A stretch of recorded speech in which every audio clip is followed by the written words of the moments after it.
দেশে ছিল এক ছোট্ট গ্রাম, আর ওই গ্রামে থাকত এক চালাক বিড়াল। নাম তার রাজু। রাজু ছিল খুব কৌতূহলী আর দুষ্টুমিপূর্ণ। সে সারাদিন গাছের ডালে উঠে পাখিদের ভয় দেখাত, আবার কখনো দুধ চুরি করে পালিয়ে যেত। একদিন রাজু গ্রামের বাইরে খেলতে খেলতে পৌঁছে গেল এক বিস্ময়কর জায়গায়, একটা ছোট্ট বন, যার ঠিক মাঝে দাঁড়িয়েছিল একটা চকচকে গোলাপি রঙের শূকর। শূকরটার নাম ছিল পিঙ্কি।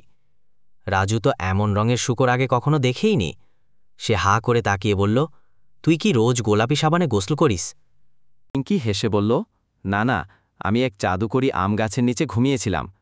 ঘুম ভাঙতেই দেখি আমি গোলাপি। রাজু বলল, তাহলে তুই এক জাদুই শূকর।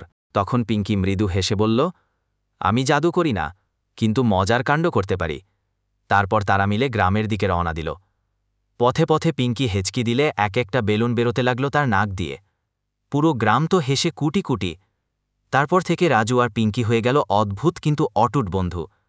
তারা প্রতিদিন নতুন নতুন দুষ্টুমি করত, কখনো কুকুরদের দাঁত মাজিয়ে দিত, কখনো হাঁসেদের মাথায় ফুল দিয়ে র্যাম্প শো করাত।